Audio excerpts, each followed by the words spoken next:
Hello everyone and welcome to another video. As promised, I'm back on SDRTrunk, but in somewhat of a different way and in a quicker way than I suspected. So right now I'm actually on my Mac, but I'm streaming from my computer in Louisville that's providing a call node for the system in Louisville. So you can see all the data is kind of coming through right now. So today we're going to do a quick one, a quick little tutorial, and that is how to set up a call node or a Broadcastify stream using Broadcastify and Radio Reference and SDRTrunk together. Now SDRTrunk has it implemented in the program itself where you can do it versus DSD, like a program like DSD Plus, where you have to use a outside streaming program like ScannerCast. So first things first, I'm going to show you how to basically apply for a feed. So you'll log into Broadcastify and you'll go down to Broadcast and Broadcast a feed. You'll be brought to this page. This is where the page splits off. You can go to an audio feed or a call ingest. A feed is just a normal stream that gets data through, and you can pick the talk groups you want, and it's pretty much what Broadcastify is built on in the first place. So obviously you got to certify the terms of service, you submit your feed application, and then you can bring it online. So you have to basically conform to these rules. I'm just going to go through these, but when you're doing it, please read this. This is very important because your feed will be taken down or denied if any of these terms or conditions are broken. You want to certify and proceed, and this is where you put your information. I'm not going to do it because I just actually did one a couple days ago. I just added to MetroSafe, but first things first, you want to select a category. It just depends. You know, we have anything from public safety to disaster event. Most of mine are on public safety. You can do rail, amateur radio, marine, or other. And then you choose your county, your state, and your country, your state and your county. Then you want to type in a title. As an example, Gwinnett County Public Safety. Another one I have is Louisville and Jefferson County Fire. That's one I have as mine. Now the feed details. You need to be very specific, because if it's not specific enough, they won't give it to you. If you just give a general broad term of, I don't know, something like, I'm scanning the MetroSafe system, or I'm scanning my county system, that's not enough. You need to tell them, hey, I'm scanning fire, police, EMS. You also need to tell them if they're dispatch, because you cannot stream TAC channels on these conventional feeds. You can on a call ingest, but there's a certain thing that prevents it from the public from listening, and I'll get to that in a second. But they strongly disagree TAC channels, and they will shut your feed down. So you put the information here, and then you can select the feed if you want to be anonymous, and you submit the application. When you submit the application, give it a day or two. Sometimes it may take longer depending on when you submit it. And a representative will give you'll get an email when you first submit it saying, hey, thank you for applying, we'll get back to you shortly. And then probably within the next couple of days you will get an email saying that the request was denied or accepted. And what will happen is if you get that, you'll go over here, you can go to my Broadcastify, and it'll come down here on the bottom, my audio feeds. It'll be down here, it'll probably say in transition down here, and it'll probably say NA under that. Alright, so that was the Broadcastify audio feed. There are a ton of different options for you to choose. There are multiple programs. The list is abundant. I think ProScan could be one of them. I know ScannerCast is a big one that I use before I found out about SDRTrunk. And SDRTrunk will do it as well. Call ingest is a little bit more specific, and it can be a little bit more complicated. You have 5 programs to choose from. You have SDRTrunk, obviously, and you have Trunk Record with multiple versions, or you can do VoxCall. VoxCall can do conventional, and there are actually a lot of conventional call nodes out there. So instead of a trunking system, it's just one frequency. So what you want to do is you want to get started. You're going to pick your application of choice, which is SDRTrunk for our case, and then I'm just going to really quick here put in Jefferson County. And what you're going to do is you're basically submitting a call node for that site or that system. So what you're going to do is I'm going to go to Jefferson, and it has every one of these. You can do anything from DMR, SmartNet, and P25 trunking, as we said. So we're going to do Churchill Downs, hypothetically. I'm going to choose my site, which is Site 1. I would confirm and proceed, and it would it would submit it to be reviewed. I'm not going to do that because I don't want to make something that I'm not going to obviously stream because I'm too far away from that site. But it's kind of the same thing as the audio feed. As an audio feed applying for it, you'll get an email saying thank you for applying. We'll get back to you in a couple days. And a couple days later, it may take a little bit longer because there's a lot more on the back end they have to do because it's a lot more complicated than just putting a stream up and a website up, part of the website up for you. So once you've gotten it, you'll get an approval email, as it says here, with an API key and calls system ID to configure your calls application. Once the third step has been completed, this is where you can start having fun. Now, I do recommend doing this between steps 2 and 3, submitting it. I would highly recommend you going ahead setting up what talk groups you want to stream. When I first started the MetroSafe one, and you'll see kind of the backbone of it when we go back over to SDRTrunk here in just a second. But the backbone of it was I kind of knew what talk groups I wanted, and I added those. I got it ready. I got it set up to make sure it could stream it properly.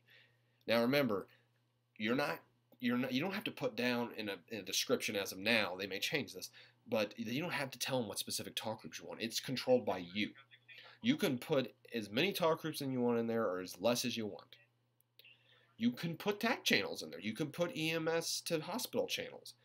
Now, there is something different about this. You can't do this on a traditional audio call, but you can do it on a calls platform. However, there are parameters in place where the public cannot access these talk groups. They'll show up in the talk group field, like it's the talk group list of the stream talk groups, but it will not. You'll show it, but if you click on it, it'll say administrator or owner is required. What that means is that you cannot listen to these talk groups. They allow it for personal use or or an administrator that runs the website. So if I streamed a talk group that was a tag channel and it was clear, then I could hear it, but other people couldn't. Example, you can't stream security dispatch channels. There was a college security dispatch channel on the Madison County system down here where I am right now, and I used to provide that call node, and people couldn't listen to it because it was technically quoted as a security talk group, and the terms and conditions did not allow people to listen. I could go back and listen to it, but other people could not without my account information. So here on SDRTrunk, you can see in the background here my stuff is going right here. It's doing the MetroSafe stuff right now. You can see it's been streaming some data for a while. So what you want to do is you want to go to your playlist editor and you will come over to your streaming tab. This is where all your streaming things will be. As you can see, I have 3. I have MetroSafe, Louisville Fire, and Louisville Metro events. You can see one is off. I keep that one off unless there's a major event going on in the city. But you can see here, I have it clicked off. I can't click on these, unfortunately, because it gives my API key away, and I don't want any unruly people trying to sabotage my feed. So what you're going to do is you're going to click New, and you will click Broadcastify Call. Now, I've already done this for simplistic sake. It already has the format. You're going to put the name, which is just the MetroSafe, whatever you want to call it. This doesn't matter. You put your API key and your system ID that came in the email. Also, the Broadcastfy URL, I think, stays the same. Yeah, it stays the same. But the main thing is you want to make sure that this API key and the system ID is good to go. Once that's done, you can hit Test Connection, and it'll give you the all clear. If it doesn't work, then something's wrong. You might type something in wrong. Just keep trying it. And if you have more problems, consult the forums or send a notification to Broadcastify, and they can help you out. Also, the big thing you want to do is hit Enable. This thing will not go through without Enable. That's a big one. Now, on here, you can also add talk groups. You can do it 2 ways. One is by going down the list and just hitting over, stuff like that. You can do it that way. Or you can go to a certain alias. As you can see here, I'm streaming Police 1 on my call node. So what you want to do is, if you want to do it by talk group ID, sorry, I can't talk today. Go to talk group ID, go down to stream, and you can select which ones by subtracting or adding. You can do it that way.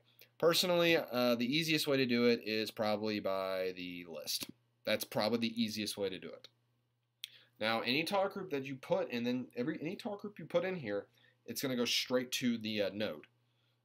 So say, for example, as you can see, I have all 4 police talk groups on the node. And if you come over here to calls, I'll show you mine really quick. Also, when you start streaming on Broadcastify calls, you will get a manage sign that'll pop up, and you can track your talk groups and stuff there. As you can see, there's police 1 and 4. So anything that you stream will start playing. It'll come over here on the talk group, on the system talk group page, or it'll start streaming through this. So another thing, be extra careful when doing this, when streaming certain talk groups, because what's going to happen is, depending on how many dongles you have, which I have 2. I had 2, now I have 3. The problem is when you have 2, you can only accept a certain amount of calls. So there's going to be a point where if you add too many talk groups, or talk groups that are very active, it'll pile up on your hardware very quickly, and you'll start getting issues. Let me see if mine's doing that right now. Okay, it's not. So I can't really give you a specific number of how many dongles you need. I'm streaming multiple talk groups, and it usually handles it pretty well. I have 3. I added 3. That's why I didn't make the SDRTrunk video in the beginning, because all my resources are here on this call node. But right now I have 3 that are hooked up, and it handles it pretty well. It handles multiple police department dispatch channels, as well as all the fire channels, as well as event channels as well, and it holds up pretty well. So I really can't give you a defined answer on how many you should have. I would shoot as a minimum for 2, obviously. I would shoot for 2 to give a call node, but remember, your resources may be limited depending on the system. Heck, if your system's quiet and it's a small county, you may be able to stream everything, no problem. When I streamed the Madison County call node, which someone else has taken over for me, I had 2 and it worked just fine. A third one was required in certain situations, but wasn't very common. On a bigger system like MetroSafe, if you want to stream all the major talk groups, not including Public Works, because Public Works is a huge amount, just streaming the public safety, you're going to need 3. And it's 21, I'm trying to remember off the top of my head. I think it's like 21 voice channels, and I think like 200 talk groups. That includes everything. That's 200 including encrypted talk groups. So again, with a system that big, it just depends. I mean, there's people streaming Baltimore. I don't know how many dongles they have, but I use 3. And if you want to use a way to gauge what kind of hardware you need, Radio Reference under MetroSafe, if you want an example, go to MetroSafe in Jefferson County in Kentucky, and I use 3 dongles for a system like that. If you want personal help, put it in the comments down below, and I can help you kind of gauge what you need. I may be eyeballing it, though, because part of it is eyeballing. You may have to put in some time and effort to figure it out. It took me about a month to fine-tune this call node to figure out how much the hardware could handle, as well as the computer.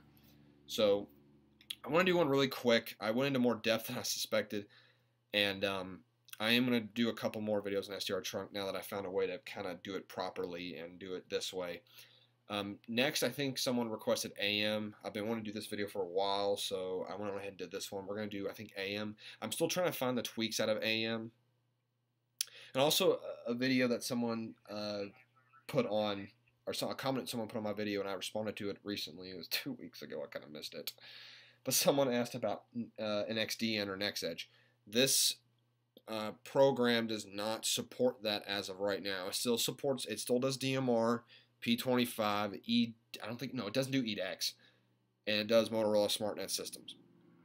Next, we're going to do AM, and then I want to try and do a video on how to set up a conventional scan list. It might be kind of hard to do it because a lot of the stuff near me, or near this computer with all the dongles hooked up to it, doesn't have a lot of analog stuff.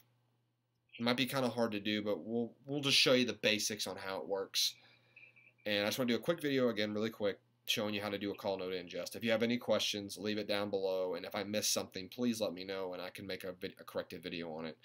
And I appreciate y'all's patience for sticking around and waiting for new videos, and I hope to see you in the next one.